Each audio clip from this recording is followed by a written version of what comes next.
Reach North podcast. My name is Noel Martinez. I'm your host, and today we're honored to be joined by Dr. Conor Delaney. He is the Executive Vice President of Cleveland Clinic.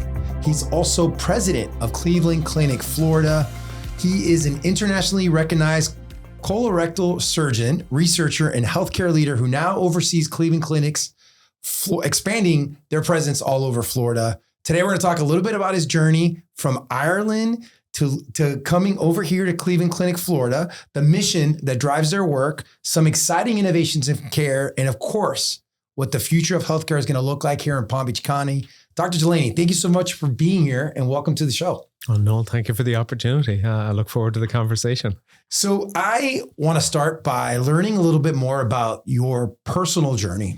Tell me a little bit about what inspired you or what inspired a career in medicine.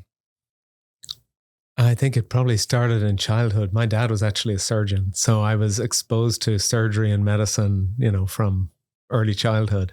Got very interested in engineering, and I think I brought both of those together by doing surgery. It's like biological engineering. We get to help patients. We get to help patients very early and immediately. Somebody has a cancer, you take it out, you cure them, and so I just thought this was a way I could help people. And it was technically challenging and something that you always want to do better and better.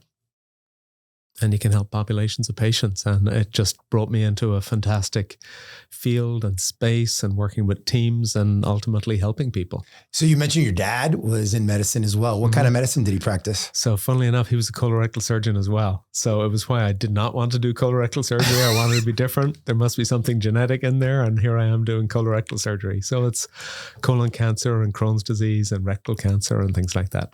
So we talked a little bit about Ireland, right? And, you were there most of your life in Ireland. How did your early education in Ireland really shape your perspective in medicine?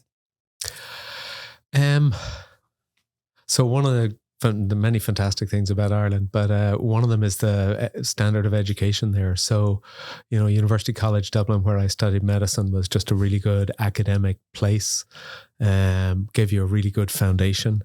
My surgical training after that, we'd rotate through different academic hospitals, got exposed to different consultants or attendings in surgery and medicine and learned different ways of doing things. And it was always, it's population-based care and it's state funded. And so it was always about thinking, how could we help people and help populations better? And I think that was a great foundation for a transition to the US, which happened later on. So let's talk about that a little bit. What drew you to Cleveland Clinic? How did that happen? Well, so I've actually dragged my wife through 3 transatlantic moves. So halfway through my training, we spent 2 years at University of Pittsburgh. I did a master's in immunology and then a PhD in cell biology. I thought I was going to do transplant. We went back to Ireland. I finished my training and finished in colorectal surgery. And Cleveland Clinic had the best colorectal surgery program in the world, has. And so I came there for a year thinking we'd end up back in practice with our 2 young children in Ireland. And here we are 26 years later. We spent 20 years in Cleveland and we moved to Florida in 2020, which was an interesting time to move. Oh my God. Yeah. We talked a little bit about that earlier. So you were a surgeon. Now you're an executive. So tell me about that. How do you go from that? How does that happen? It's interesting. Honestly, I think as I reflect back on the journey, and I've talked to many people now about it over time, I wish I'd been exposed to things at an earlier stage. So much of what you realize you might be able to do, you don't even think of that possibility when you get exposed to seeing somebody in these kind of roles. And so initially it was all clinical. But as I started doing colorectal surgery, and then as we explored innovative ways of improving treatments for patients with laparoscopic surgery, so tiny incisions and making patients healthy enough to go home earlier, I got asked to do more and then got asked to lead a team and then got asked to look at length of stay and help manage operations. So it became a gradual, incremental progress through a career, ultimately into leading teams. And we ended up in Cleveland. I led the digestive disease and surgery team, which is gastroenterology and surgery and transplant and trauma across the enterprise. And so it became like steps on the stairs. You'd build on the experience you had in the past, get advice from others. And ultimately it led to coming to Florida into this role. So For our listeners at home that aren't really familiar with what you do, what does a typical day look like for a healthcare executive like yourself? So I think the core foundation of, well, anything in clinical practice as well, but also particularly now, leading the team we have in Florida, is about working with the team, right? Healthcare is the ultimate team sport. It really is, from nursing and physicians and surgeons and our support services and supply chain. It's how do you coordinate and partner with that team as well as possible to provide the best quality patient care and the best outcome to the patients. So whether it was my individual surgical practice, whether it was leading a surgical group, or now, it's really about working with the team. So, most days are really filled with working with either different people on my direct executive team, or meeting their teams, or going to different sites we have in Florida. So Weston is kind of our hub campus where we do everything up to heart transplant and liver transplant. But as we move up through Palm Beach or the Treasure Coast, I try and get up there once or twice a week, which is a commitment to a lot of road time, but it's really important for the teams. And then part of my enterprise role where I'm back in Cleveland intermittently as well. So it's balancing those things and then working as directly as possible with the right people on the right parts on our team of teams to help improve what we do every day. So as a healthcare executive, I'm sure there's a lot of pressure on you 24/7. You work 24/7. You're always on call, right? As a healthcare executive, how do you maintain work-life balance in such a demanding role? A couple of thoughts on that, Noel. First, I think surgical training is a great thing. You're on 24/7. You are always on for your patients, so it kind of sets up that tradition. You're rounding every weekend, etc. So I think that's a good foundation. I think something also very important is just loving what you do, right? If you really love what you do, and if you believe you can have an impact and collaborate with people on a team and do what we do, I think that's very refreshing every day. And then I think the right thing is to have the right support network around you. My North Star and my rock of support is my wife. And so outside of work, it's time with my wife and the kids as much as possible and supporting them, and they support me. But when I put that all together, I've been lucky. It's worked very well for me over the years. Great. So let's get into Cleveland Clinic a little bit. Tell me about Cleveland Clinic, Florida's mission, and how that compares to Cleveland Clinic, the whole Cleveland Clinic enterprise. So the mission's identical, right? The Cleveland Clinic, Florida is 20 to 25% of our North American enterprise. So maybe let's take half a step back. The clinic was founded a little over 100 years ago. The mission really hasn't changed very much. It's caring for life, researching for health, and educating those who serve. So very important to us across the organization is that tripartite mission of looking after patients and people, realizing that we want to do research to improve the care we're able to offer to the patients and people and to improve care for the future.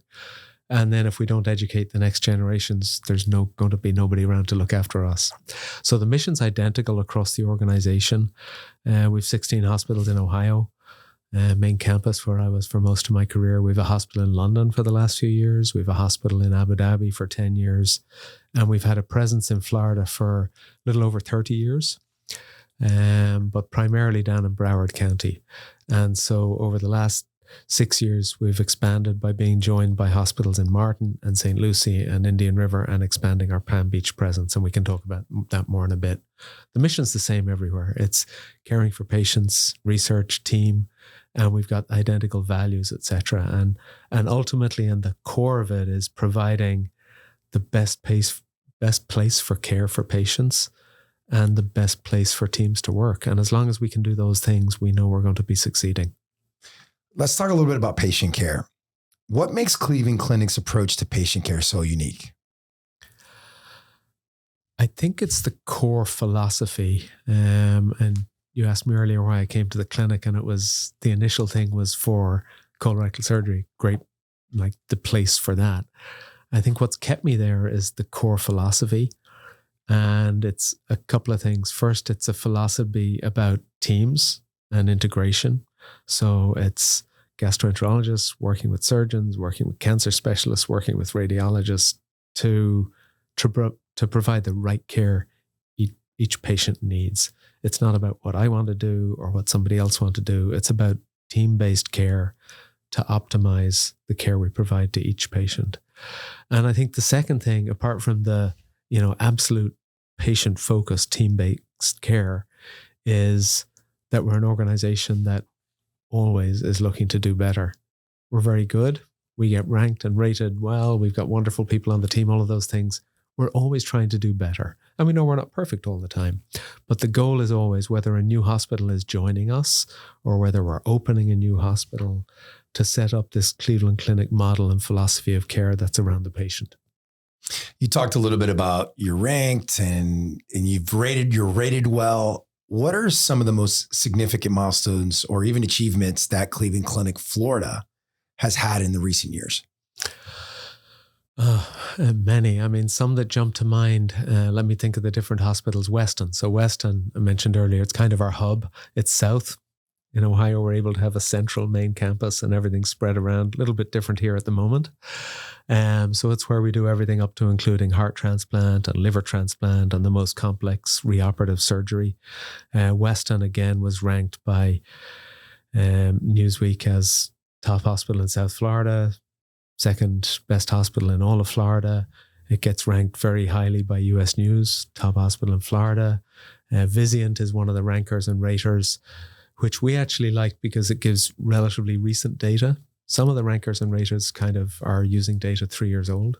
Vizient is quite timely. And Weston was ranked as one of the top hospitals in the country in its category. So really fantastic place. In fact, the liver transplant program there, based on national data, has the second best outcomes of any program in the country. Right. And that's just testament. There are many programs that are very good like that. So Weston is just a gem.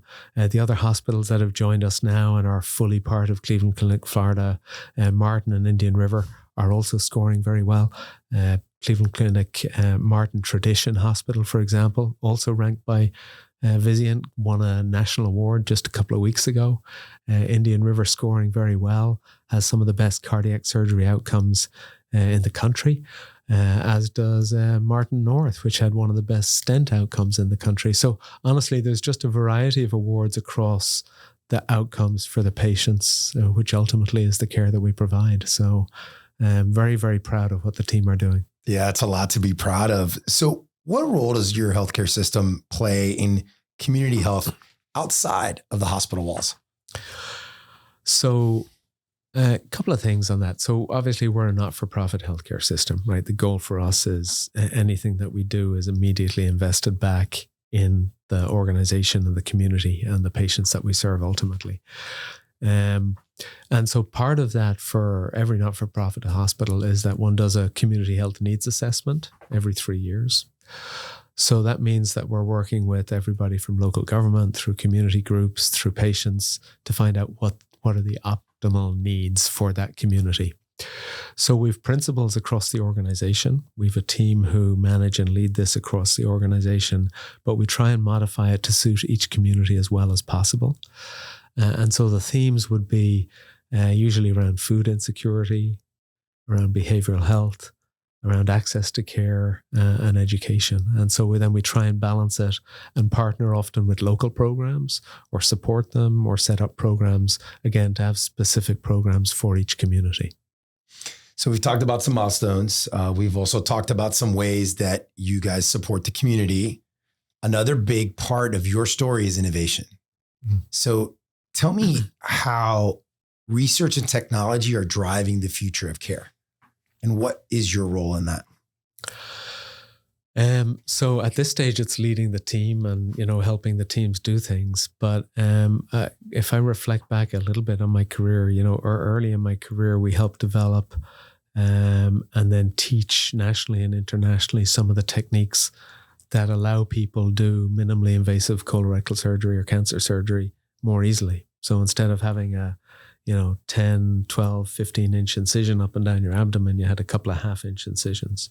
And then the second part of that was trying to develop new care pathways for patients so they could recover more quickly from surgery.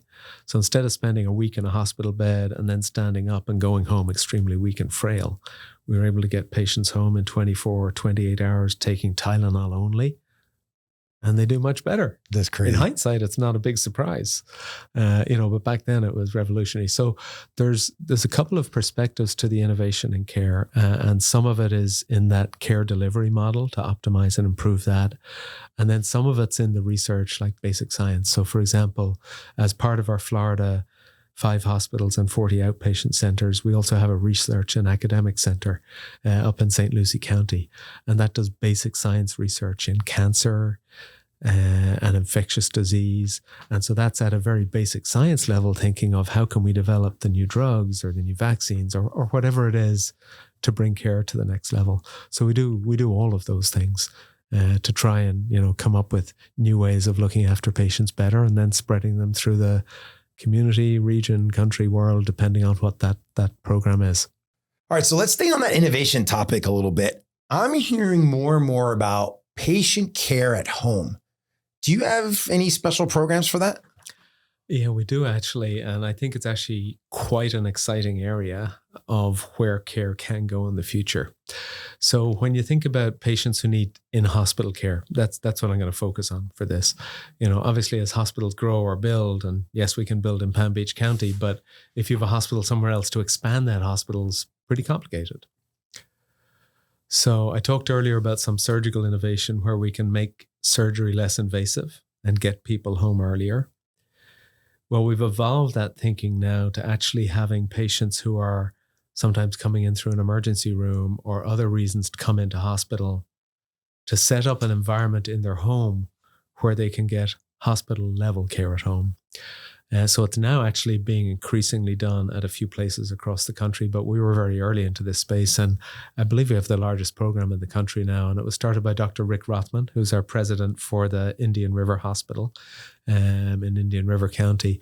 And Rick set up with a team this virtual command center. We partner with a group called Medically Home. So there's equipment in the house. So the patient is, sitting in bed. They can have an IV. Caregivers come into their home, give them antibiotics or medications or whatever they need. If they need a nurse, they literally touch a button. The nurse is there and can respond to them.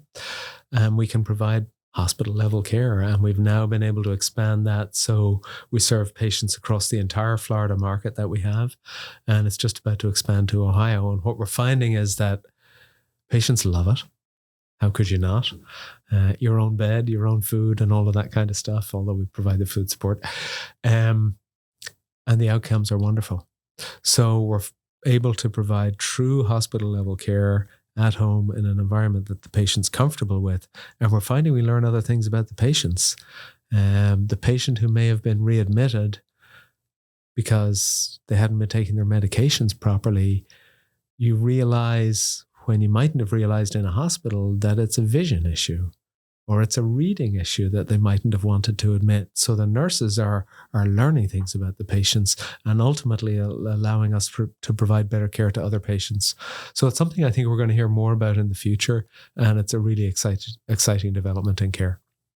As the leader of your organization, how do you foster continuous learning and development for physicians of the clinic? Like how do they keep getting better? Well, so first, I think we think about it more broadly than just physicians. It's super important because, if you're a surgeon at an operating table or a cardiologist putting a stent in, it's going to be particularly critical for a patient. But we think of education for really all caregivers across the organization, whether it's for nursing, and so go through training programs, and we set up magnet level nursing, which is the highest nursing standard at Weston. And we have training programs for all caregivers at different levels. But we manage it through our Office of Professional Staff Affairs on the physician side. And so the institutes, which are the care coordination vehicles, so heart and vascular, digestive disease, they will manage training programs for residents who are training within the programs, but also ongoing training for the physicians who work there. And then we also have set up the Mandel Global Learning and Leadership Institute. And that allows us across the organization teach people in many of the other skills that, people know, but often we want to keep updating those skills, whether it's around safety, whether it's around infection protocols, whether it's around communicating with patients. So there's an array of training programs that we use constantly to upgrade both the physician skill set to make sure it's optimized, but as well other caregivers in other roles. So Cleveland Clinic is really expanding its presence here in Palm Beach County. I want to talk about that a little bit. In what ways are you guys advancing healthcare right here in Palm Beach? Right here in Palm Beach. Well, I'm very excited about this. So we started our presence in Palm Beach about 15 years ago. And we have a relatively small outpatient center in downtown West Palm Beach, the Tomzik Center. So that's about 30,000 square feet. And it has primary care and imaging and some cancer treatment and some of the medical and surgical specialties. And then we have some smaller outpatient centers and primary care centers spread through the county. But that's not really enough to bring Cleveland Clinic care. So little over a year ago now, we realized an aim that we've had for a long time, and we made a commitment to moving to the next level of care. So the two big things that we're doing are first, building a much larger medical office building space, but also an ambulatory surgery center. That's a partnership with Ross Related. It's going to be in one of their buildings on City Place, and supported by Mr. Stephen Ross, who I'm sure you know, who's done so much for the county and for the city, supporting philanthropically and financially many programs, including what we're doing. And so that's going to be moving from 30,000 to 120,000 square feet, and it'll have ambulatory surgery, so minor cancer surgery, orthopedics, endoscopy, expanded cardiology and heart and neurological care. But what it won't have, expanded cancer care and imaging, but what it won't have is hospital-based care. So we know if we want to provide the broad portfolio of care that we believe in as a Cleveland Clinic model and that a community needs, we need a hospital. So we've just completed acquiring a site for the hospital, which is going to be relatively near, just off Okeechobee in West Palm Beach, and are starting with, again, philanthropic support from the community. So we've a big partnership with the community to get support to help us do this, but are hoping to have a hospital open as soon as 4 years from now. And what that will do is really bring the next level of care. So that's inpatient care. That's an emergency room for heart attacks and strokes and the things that happen to patients in communities all the time. It's more complex cancer surgery. It's all of those things. So it really gives us the breadth of care that we need. Radiation for cancer treatment, so we can provide the broad array of care that's needed for a rapidly growing community, as you know. Yeah, we are growing like weeds here in Palm Beach County. It's insane. I think there's some statistics out there that by 2030, we're going to have over 250,000 people moving right here to Palm Beach County, which is insane to think about. Mm-hmm. Yeah, certainly. So tell me a little bit about collaboration. How does Cleveland Clinic Florida collaborate with local organizations to really impact our communities? So a lot of it's based on those community health need assessment programs that I mentioned to you. And I mentioned the themes of food insecurity, education, access to healthcare. Access we can come back to, because access to healthcare is really one of the complexities for care in Florida, especially with this population growth. So we've partnered with a number of groups in the community. One is the PACE Center for Girls. Now that's a program that has centers across many sites in Florida. So we partner with them around each of our hospitals. And now that we're building our presence here in Palm Beach, doing the same. So it's safety for girls, education, providing a safe space, everything from clothes for them to go to interviews and other things, to music therapy and art therapy, to provide safe space and advice and mentorship.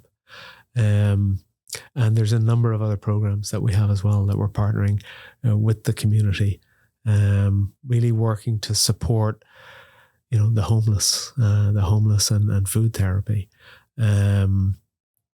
and children who've been abused at home.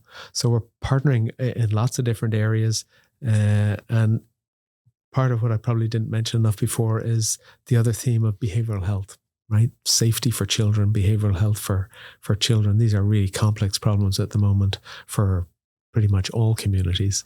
It's something we have an inpatient behavioral health service up in Indian River County, not here in Palm Beach, obviously. But that becomes another important theme to partner with the community. So you mentioned access to healthcare, mental health. What are some unique health challenges and opportunities in all of Southeast Florida? So I think the opportunity for healthcare is, right, there's an opportunity to look after more patients, right? The population is growing. I think the challenge for healthcare, at a higher level, ultimately, is the economics of healthcare. Salaries go up, there's inflation, supply chain costs always go up.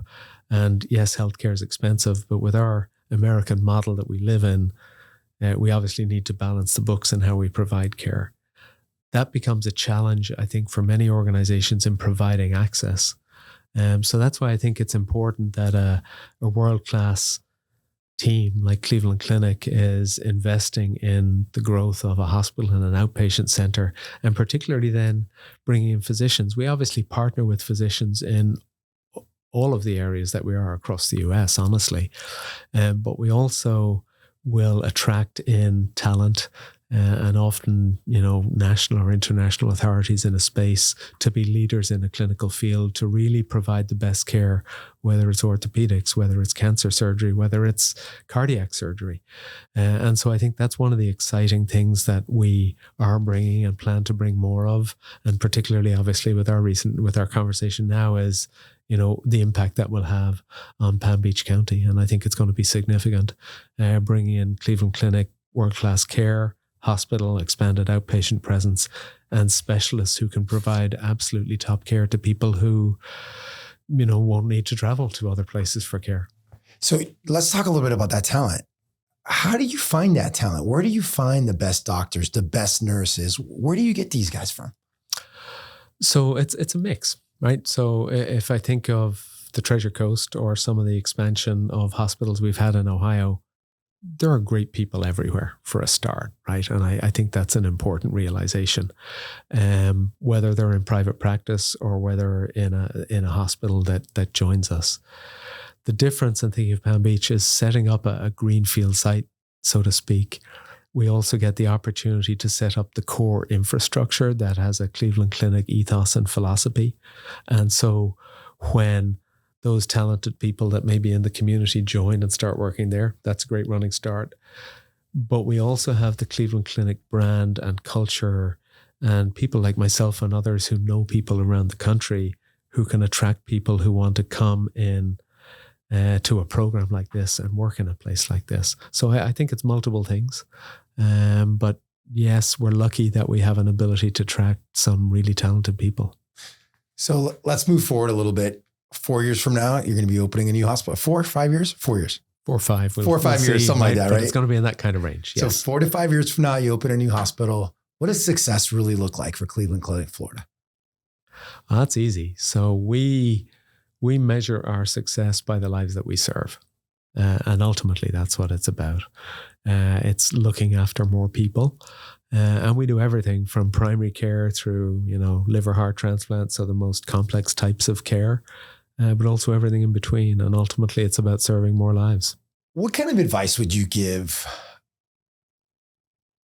a young up-and-coming healthcare executive that is really moving up the ranks quickly? What kind of advice would you give them? A couple of things.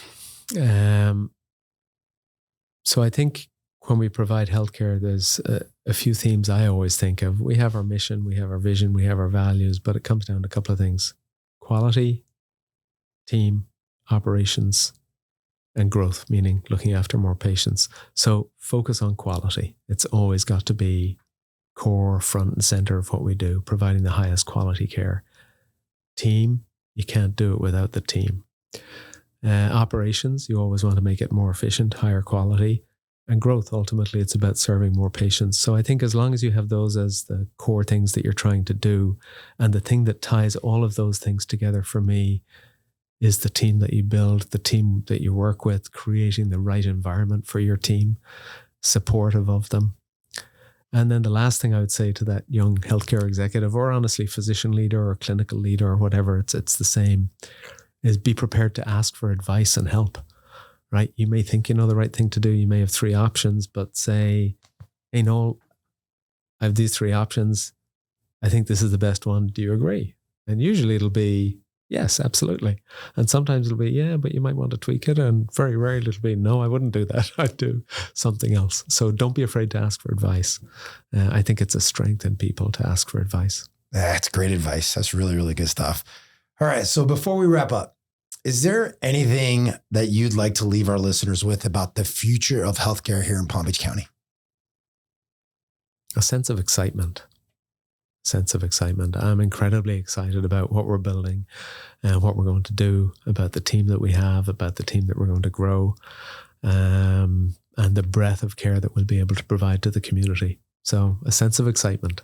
Well, this has been great, Dr. Delaney. Thank you so much for spending some time with us. It was great to learn a little bit about your journey.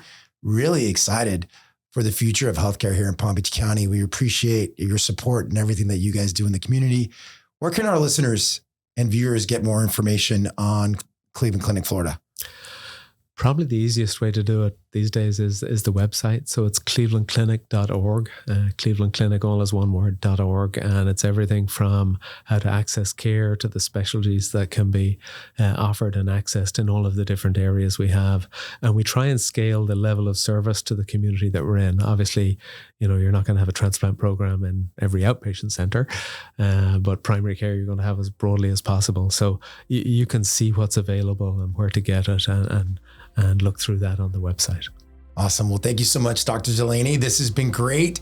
To all our listeners, thank you so much for tuning in. Make sure to like, follow, share, tell all your friends about all the amazing things going on in Palm Beach North. We look forward to seeing you guys soon. Bye-bye.